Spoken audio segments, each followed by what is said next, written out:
Hi hello నమస్తే good evening welcome to our YouTube channel. నేను మీ అలం సాయి కృష్ణ. ఈ వీడియోలో ఈరోజు జరిగిన గ్రూప్ 2 పేపర్ 1 కీకి సంబంధించిన ఎక్స్ప్లెనేషన్ని చూద్దాం. మన సబ్జెక్టు ఫిజికల్ సైన్స్ అట్లాగే ఎన్విరాన్మెంటల్ సైన్స్ నుంచి వచ్చిన క్వశ్చన్స్ యొక్క ఆన్సర్స్ ఏమున్నాయి, మరి వాటికి సంబంధించిన వివరణను చూద్దాం. వీడియోలోకి వెళ్ళే కంటే ముందు మొదటిసారిగా మన ఛానల్ని చూస్తున్న వాళ్ళు లేదా మన ఛానల్ని ఇప్పటివరకు సబ్స్క్రైబ్ చేయని వాళ్ళు ఎవరైనా ఉంటే సబ్స్క్రైబ్ చేయండి. సో మొత్తం మీదుగా 2 పేపర్లు అయిపోయాయి, రేపు ఇంకా 2 పేపర్లు ఉన్నాయి.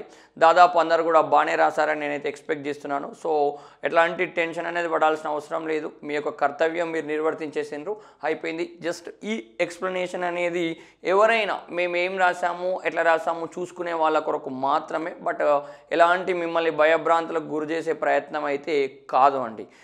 దెన్ ఒకవేళ కొంచెం ఎవరైనా ఆందోళన చెందే వాళ్ళు ఉంటే మాత్రం ఎట్టి పరిస్థితిలో వీడియో అనేది చూడకుండా ఉండండి, అది సేఫ్ జోన్. రేపంతా అయిపోయాక మీరు ఫ్రీ ఉన్నప్పుడు ఎప్పుడైనా ఒకసారి చూసుకోండి, లేకపోతే లేదండి. సో ఎవరైతే చూసుకుందాం అనుకున్న వాళ్ళ కొరకు మాత్రమే నేను ఈ వీడియో చేస్తున్నానండి.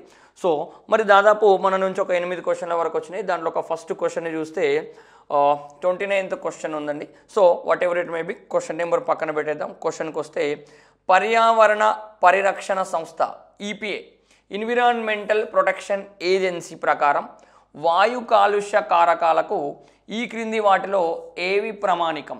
According to environmental protection agency which of the following are the criteria for air pollutants అని మనకు క్వశ్చన్ ఇవ్వడం జరిగింది. అంటే వాయు కాలుష్య కారకాలకు ఏవి ప్రామాణికం? ఆప్షన్ ఏలో ఏమిచ్చిందంటే పార్టిక్యులేట్ మ్యాటర్ కణస్థితి కాలుష్యకాలు, ఆప్షన్ బిలో కార్బన్ మోనాక్సైడ్, ఆప్షన్ సిలో నైట్రస్ ఆక్సైడ్ N2O, ఆప్షన్ డిలో నేల స్థాయి ఓజోను.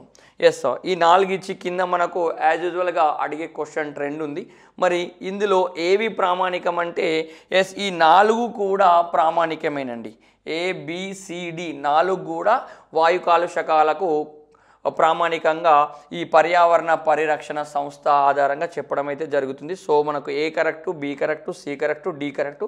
ఇది ఎక్కడ ఉంది ఆప్షన్లో చూస్తే ఎస్, మనకు 4th ఆప్షన్లో ABCD 4 కూడా ఇవ్వడం జరిగింది. సో ఆన్సర్ అనేది 4 అండి. ఈ క్వశ్చన్కి ఆన్సర్ 4. ఈ 4 కూడా according to environmental protection agency ప్రకారం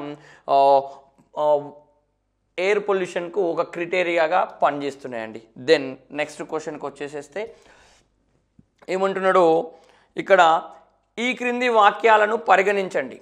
yes, consider the following statements అని ఇచ్చిండు. ట్రోపోస్పెరిక్ ఓజోన్ ఒక గ్రీన్ హౌస్ వాయువు అంటుండు. ట్రోపోస్పెరిక్ ఓజోన్ అనేది ఒక గ్రీన్ హౌస్ వాయువు అంటుండు. ఎస్, ఇది కరెక్టేనండి. అదేవిధంగా నెక్స్ట్ ఏమి ఇచ్చిండు బిలో, రసాయన శాస్త్రంలో 1987లో నోబెల్ బహుమతి ఓజోన్ రంధ్రంపై పరిశోధనకు లభించింది అంటుండు. ఓజోన్ రంధ్రంపై పరిశోధన చేసినందుకు 1987లో నోబెల్ ప్రైజ్ వచ్చిందని మనకు ఇక్కడ స్టేట్మెంట్ ఇవ్వడం జరిగింది. కానీ 1987లో ఓజోన్ పొర లేదా ఓజోన్ రంధ్రంకు సంబంధించిన పరిశోధనకు నోబెల్ ప్రైజ్ రాలేండి. ఇది బి స్టేట్మెంట్ తప్పండి. ఎప్పుడు వచ్చిందంటే 1995లో ఓజోన్ పొర మరియు క్లోరోఫ్లోరో కార్బన్స్ యొక్క ప్రభావానికి సంబంధించిన రీసెర్చ్ చేసినందుకు 3 శాస్త్రవేత్తలకు నోబెల్ ప్రైజ్ రావడం జరిగింది. సో ఇది కరెక్ట్ అండి. బట్ ఇక్కడ ఇచ్చిన ఆప్షన్ బి అనేది మనకు తప్పుగా ఉంది. అదేవిధంగా 3rd ఆప్షన్ ఏమి ఇచ్చిండు సిలో, అంటార్కిటికాపై మొదటి ఓజోన్ రంధ్రం కనుగొనబడిందని ఇచ్చిండు. అంటార్కిటికాపై మొదటి ఓజోన్ రంధ్రం కనుగొనబడిందని ఇచ్చిండు. ఎస్, ఇది కూడా కరెక్టేనండి. ఏ కరెక్ట్ ఉంది, మనకు సి కరెక్ట్ ఉంది. ఈ 2 ఏ ఆప్షన్లో ఉన్నాయి చూద్దాం. ఏ మరియు సిలు ఎస్ 3rd ఆప్షన్లో ఉంది. సో దీనికి ఆన్సర్ వచ్చేసేసి 3rd వన్ అండి. దీనికి ఆన్సర్ వచ్చేసేసి 3rd one correct. Next question, yes, eutrophication అనే ప్రక్రియలో నీటి వ్యవస్థ. Eutrophication is a process in which a water body. Eutrophication అనే ప్రక్రియలో నీటి వ్యవస్థ ఎట్లా ఉంటుంది? పోషకాల లోపం అవుతుంది, విషపూరిత లోహాలతో కలుషితం అవుతుంది, పోషకాలతో సుసంపన్నం అవుతుంది, ఎస్ శుభ్రంగా మరియు తాగడానికి అనుకూలంగా మారుతుంది. ఇంగ్లీష్లో చూద్దాం. Becomes deficient in nutrients, gets polluted with toxic metals, gets enriched with nutrients, becomes clean and potable. Yes, వాస్తవానికి గెట్ ఎన్రిచ్డ్ విత్ న్యూట్రియంట్స్ అండి, అంటే పోషకాలతో సుసంపన్నం అవుతుంది. యూట్రిఫికేషన్ అంటేనే ఇక్కడ గెట్స్ ఎన్రిచ్డ్ విత్ న్యూట్రియంట్స్, పోషకాలతో సుసంపన్నం అవుతుంది. సో ఆన్సర్ ఈ క్వశ్చన్కి కూడా థర్డ్ ఆన్సర్గా తీసుకోవచ్చండి. Yes. Then next one yes, chemistry background నుంచి వచ్చిన క్వశ్చన్. క్రింది వాటిలో సరైన వాక్యాలను గుర్తించండి. అమోనియా అనున్నది ఒక రంగులేని ఘాటైన వాసన గల వాయువు. అమోనియా అనేదట రంగులేని ఘాటైన వాసన గల వాయువట. ఎస్, అమోనియా అనేది రంగులేని ఘాటైన వాసన గల వాయువే. It's mean ammonia is a colourless gas with pungent odour. Yes, absolutely right అండి. సెకండ్ ఏమంటుండు, వాణిజ్యపరంగా అమోనియాను హేబర్ బాష్ ప్రక్రియ ద్వారా ఉత్పత్తి చేస్తారు. అమోనియాను వాణిజ్యపరంగా హేబర్ బాష్ ప్రక్రియ ద్వారా ఉత్పత్తి చేస్తారు. ఎస్, ఇది కూడా అబ్జల్యూట్లీ రైట్ అండి. ఓల్డ్ సిలబస్లో ఉందండి, మనకి ఇప్పుడు కొత్త సిలబస్లలో లేదు, ఓల్డ్ స్కూల్ బుక్కులలో ఉండే, అట్లాగే ఇంటర్మీడియట్ లెవెల్ బుక్కులలో ఉందండి ఈ టాపిక్. అదేవిధంగా నెక్స్ట్ ఏమంటుండు, అమోనియా ఉత్పత్తి అనేది ఒక ఉష్ణగ్రాహక చర్య. అమోనియా ఉత్పత్తి అనేది ఏ చర్య? ఉష్ణగ్రాహక చర్య, ఉష్ణాన్ని తీసుకుంటుంది. ఇట్స్ మీన్ ఎండోథర్మిక్ రియాక్షన్ అని ఇచ్చిండు. కానీ అమోనియా ఉత్పత్తి అనేది ఎగ్జోథర్మిక్ రియాక్షన్ అండి. ఎగ్జోథర్మిక్ రియాక్షన్, ఉష్ణ మోచక చర్య. రసాయన చర్య జరిగినప్పుడు ఉష్ణం అనేది విడుదలవుతుంది. రసాయన చర్య జరిగినప్పుడు ఏమవుతుంది? ఉష్ణం అనేది విడుదలవుతుంది. It's releasing the heat energy. Due to that we have to consider as a exothermic reaction. కానీ ఎగ్జామ్లో ఏమి ఇచ్చిండు? ఎండోథర్మిక్ అని ఇచ్చిండు. ఇది తప్పండి. ఎస్, ఉష్ణగ్రాహక చర్య తప్పు, ఉష్ణ మోచక చర్య అనేది ఉండాలి. ఉష్ణ మోచక ఉంటే కరెక్ట్ ఆన్సర్ అవుతుంది. సో సి అనేది తప్పుగా తీసుకుందాం. అదేవిధంగా డి కూడా ఇచ్చిండు, వాణిజ్యపరంగా యూరియాను అమోనియా మరియు కార్బన్ డైఆక్సైడ్ల నుంచి ఉత్పత్తి చేస్తారు. యూరియాను అమోనియా మరియు కార్బన్ డైఆక్సైడ్ల నుంచి ఉత్పత్తి చేస్తారు. ఎస్, ఇది కూడా కరెక్టేనండి. A correct, B correct, D correct. ఎక్కడ ఉంది? ఆప్షన్ 1 లాంటిలో ఉంది. A, B, D, option 1. ఇక్కడ ఈ క్వశ్చన్కి ఆన్సర్ అనేది 1గా మనం తీసుకుంటున్నామండి. దెన్ నెక్స్ట్ క్వశ్చన్ చూద్దాం. ఎస్, ఆమ్లాలు క్షారాలు చాప్టర్కి సంబంధించింది. పిహెచ్ దృష్ట్యా ఈ క్రింది వాటిలో ఏ వాక్యాలు సరైనవి? Which of the following statements about pH are correct? Yes, ద్రావణం యొక్క పిహెచ్ మైనస్ లాగ్ H+కు సమానం ఉంటుందని ఇచ్చింది. ఎస్, మనం డిస్కస్ చేసినప్పుడు pH that is equal to minus log H+ గానే రాస్తాం. ఎప్పుడైనా కానీ pH that is equal to minus log H+ గానే రాస్తాం. కావున ఫస్ట్ స్టేట్మెంట్ అనేది కరెక్టేనండి. నెక్స్ట్, పిహెచ్ను 0 నుంచి 14 కొలమానంలో వ్యక్తపరుస్తాం. ఎస్, పిహెచ్ స్కేల్ ఎక్కడి నుంచి ఎక్కడికి ఉంటుంది? 0 నుంచి 14 వరకు ఉంటుందండి. అబ్జల్యూట్లీ కరెక్ట్ ఇది కూడా. Then third one, second one correct. Third one ఏమంటుండు, పిహెచ్ విలువ 7 కంటే తక్కువగా ఉంటే ఆ ద్రావణం క్షార గుణాన్ని కలిగి ఉంటుంది అంటుండు. పిహెచ్ 7 కంటే తక్కువగా ఉంటే అది ఆమ్ల గుణాన్ని కలిగి ఉంటుందండి. పిహెచ్ 0 to 6 ఎప్పుడైనా ఆమ్లం అండి, 7 ఎప్పుడైనా తటస్థం అండి. ఎస్, 8 to 14 ఎప్పుడైనా క్షార గుణం అండి. కావున 7 కంటే తక్కువ ఉంటే ఆమ్ల గుణం ఉంటుంది. బట్ ఇక్కడ సి ఆప్షన్ క్షార గుణం అని ఇచ్చిండు. సి అనేది తప్పు. నెక్స్ట్, మానవ శరీరంలోని కడుపులో ఉత్పత్తి అయ్యే గ్యాస్ట్రిక్ రసం ఆమ్ల గుణాన్ని కలిగి ఉంటుంది. Yes, absolutely right. మన జీర్ణాశయంలో విడుదలయ్యే గ్యాస్ట్రిక్ జ్యూస్ అనేది ఏ గుణాన్ని కలిగి ఉంటుంది? ఆమ్ల గుణాన్ని కలిగి ఉంటుంది. అబ్జల్యూట్లీ రైట్ అండి. ఎస్, ఈ కూడా ఇచ్చిండు.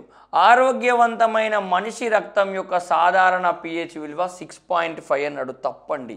7.35 to 7.45 ఉంటుంది. ఆరోగ్యవంతుడైన మానవుడి రక్తం యొక్క పిహెచ్ వాల్యూ 7.35 నుంచి 7.45 ఉంటుంది. కావున ఈ ఆప్షన్ కూడా తప్పండి. కరెక్ట్ అయిన ఏంది? ఏ, బి, డి 3 కరెక్ట్ అయినా. ఈ 3 ఎక్కడ ఉన్నా లింకుదాం. సిడిఈ కాదండి, ఏబిసి కాదండి, ఏబిడి. ఎస్, ఏబిడి చూసుకోండి. So answer is third one. Answer is third one. Then the correct order of the thermal conductivity of the materials is అంటే పదార్థాల ఉష్ణవాహకత్వం యొక్క సరైన క్రమం ఏది అంటుండు. ఎస్, వాస్తవానికి మెటల్స్ యొక్క ఉష్ణవాహకత్వం చూస్తే అత్యధిక ఉష్ణాన్ని సరఫరా చేసేది లేదా కరెంటును సరఫరా చేసేది సిల్వర్ అండి. దాని తర్వాత కాపర్ అండి, సెకండ్ రోలో కాపర్ ఉంటుంది సెకండ్ ప్లేస్లో. దాని తర్వాత గోల్డ్ ఉంటుందండి, దాని తర్వాత అల్యూమినియం ఉంటుందండి, దాని తర్వాత ఇనుము ఇతరత్రవన్నీ ఇక్కడ ఉండడం జరుగుతుంది. ఫస్ట్ అన్నింటికంటే ముందు సిల్వర్ ఉండాలి. సిల్వర్ ఉన్న ఆప్షన్ సిల్వర్ ఇక్కడ ఉంది, ఏలో ఉంది. ఇక్కడ అల్యూమినియం ఉంది, రాంగ్. ఇక్కడ కూడా థర్డ్లో సిల్వర్ ఉంది, ఓకే. ఫోర్త్ లెడ్ ఉంది, తప్పండి. ఈ రెండిట్లలో కంపేర్ చేద్దాం. సిల్వర్ తర్వాత లెడ్ వచ్చిందండి. సిల్వర్ తర్వాత ఏం రావాలి? కంపల్సరీ కాపర్ రావాలండి. సిల్వర్ తర్వాత కాపర్ రావాలి, కానీ సిల్వర్ తర్వాత లెడ్ వచ్చింది. ఒకటోది కూడా తీసేస్తున్నా. సిల్వర్ యాజ్ ఇట్ ఈజ్ ఉంది, కాపర్ యాజ్ ఇట్ ఈజ్ ఉంది. కాపర్ తర్వాత గోల్డ్ ఉండాలి, కానీ ఇక్కడ గోల్డ్ లేదు, అసలు ఆప్షన్లలో గోల్డ్ ఎక్కడ లేదు. అల్యూమినియం ఉంది నెక్స్ట్ ప్లేస్లో, ఎస్ కరెక్ట్. దాని తర్వాత లెడ్ ఉంది. So answer goes to third అండి. మోస్ట్ ఇంపార్టెంట్, ఇది విద్యుత్ చాప్టర్కు సంబంధించిన దాని నుంచి మన క్వశ్చన్ రావడం జరిగింది. ఆన్సర్ ఈజ్ థర్డ్ ఆప్షన్ అండి. Then come to that next question. Which of the following has the highest frequency in the electromagnetic spectrum? కాంతి చాప్టర్ నుంచి వచ్చిన క్వశ్చన్ అండి.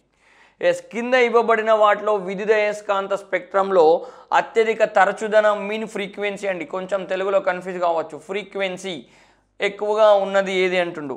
గామా కిరణాలు, ఎక్స్ కిరణాలు, మైక్రోవేవ్ కిరణాలు, అతినీలలోహిత కిరణాలు. వాస్తవానికి ఇక్కడ తరంగ దైర్ఘ్యము, ఎస్ పౌనపుణ్యము, ఇవి రెండు కూడా ఇన్వర్స్లీ ప్రపోర్షనల్గా ఉంటాయి. పౌనపుణ్యం ఎక్కువగా ఉంటే తరంగ దైర్ఘ్యం తక్కువగా ఉంటుంది.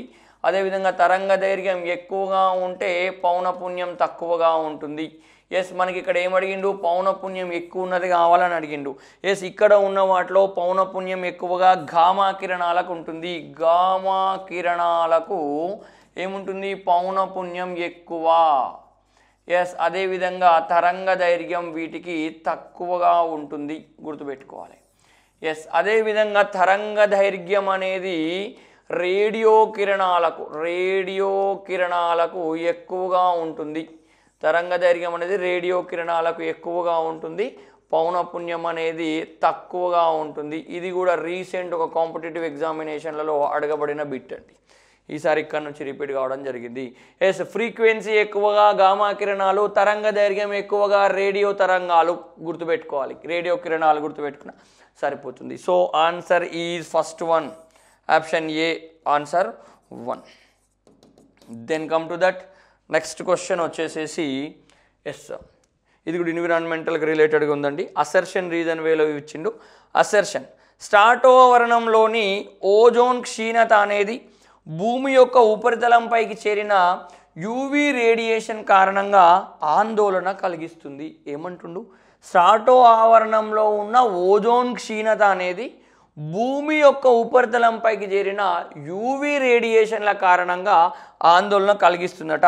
ఎస్, ఇది అబ్జల్యూట్లీ స్టేట్మెంట్ ఏ అనేది కరెక్ట్ అండి. స్టేట్మెంట్ ఆర్ ఏమిచ్చిండు? రీజన్, స్ట్రాటోవరణంలోని క్లోరోఫ్లోరో కార్బన్లు క్లోరిన్ పరమాణువులను విడుదల చేస్తాయి. ఎస్, స్ట్రాటో ఆవరణంలోని క్లోరోఫ్లోరో కార్బన్లు క్లోరిన్ పరమాణులను విడుదల చేస్తాయి. అవి ఓజోన్ అణువును విచ్ఛిన్నాన్ని ఉత్ప్రేరకంగా పనిచేస్తాయి. ఇక్కడ విడుదలైన క్లోరిన్ పరమాణువులు అనేవి ఓజోన్ను విచ్ఛిన్నం చేయడానికి, ఎస్ ఓజోన్ను విచ్ఛిన్నం చేయడానికి ఎట్లా పనిచేస్తాయి? ఉత్ప్రేరకంగా పనిచేస్తాయి, మీన్ క్యాటలిస్ట్గా పనిచేస్తాయి. క్యాటలిస్ట్ అంటే ఏంది? చర్యలో పాల్గొనదు కానీ చర్య రేటును పెంచుతుంది, దాన్నే క్యాటలిస్ట్ అంటాం. ఈ క్లోరిన్ పరమాణువులు ఓజోన్ను విచ్ఛిన్నం చేయడానికి క్యాటలిస్ట్గా పనిచేస్తుంది. ఎస్, ఇది కూడా ఆర్ అనేది అబ్జల్యూట్లీ కరెక్ట్ అండి. ఎస్, దానివల్లనే ఇక్కడ ఏమైపోతుంది మనకు? ఈ యూవీ రేడియేషన్ కారణంగా ఓజోన్ క్షీణత అనేది ఆందోళనకు కారణం అవుతుంది. ఎస్, ఇక్కడ విడుదలయ్యే క్లోరిన్ పరమాణువులు అనేవి ఎస్ ఇక్కడ ఓజోన్ క్షీణత జరగడం కూడా కీ రోల్గా పనిచేస్తుంది. ఈ రీజన్ అనేది ఈ ఏను సమర్థిస్తుంది. ఏ కరెక్ట్ అండి? ఆర్ కరెక్ట్ అండి. ఆర్ అనేది ఏకి సరైన వివరణ అవుతుంది. ఏ కరెక్ట్, అసర్షన్ కరెక్టే. రీజన్ కూడా కరెక్టే. ఇక్కడ అసెర్షన్కు ఈ ఆర్ అనేది సరైన వివరణనే ఉంటుంది. ఏ విధంగా ఉంటుంది? సరైన వివరణగానే ఉంటుంది. సో మనకు ఇది ఎక్కడ ఉంది చూద్దాం. ఏ సరైనది కానీ ఆర్ సరైనది కాదు, తప్పు. ఏ ఆర్ రెండూ సరైనవి మరియు ఏ యొక్క సరైన వివరణ ఆర్ అంటుండు. ఎస్, మనం అనుకున్నది కూడా అదేనండి. సో ఆన్సర్ ఈజ్ థర్డ్ అండి. ఇది ఆన్సర్ 3గా మనం తీసుకుంటున్నాం. ఎస్, ఇవన్నీ కూడా ఈరోజు గ్రూప్ 2 పేపర్లో మార్నింగ్ సెషన్ జరిగిన పేపర్ 1లో అడగబడిన క్వశ్చన్స్ అండి. ఎన్విరాన్మెంటల్ సైన్స్ నుంచి అట్లాగే ఫిజికల్ సైన్స్ నుంచి అడగబడిన క్వశ్చన్స్ అండి. ఇవన్నీ కూడా మీకు ఒక ప్రైమరీ అవగాహన కొరకు మాత్రమే చెప్పడం అయితే జరిగింది. ఎస్, రేపు ప్రొద్దున ఉన్న రేపు మధ్యాహ్నం ఉన్న 2 ఎగ్జామ్స్ కూడా బాగా రాసేయాలని, ఎస్ ఎట్లాంటి ఆందోళన చెందాల్సిన అవసరం లేదని తెలుపుతున్నాను. Wish you all the best. Thank you so much. జై హింద్.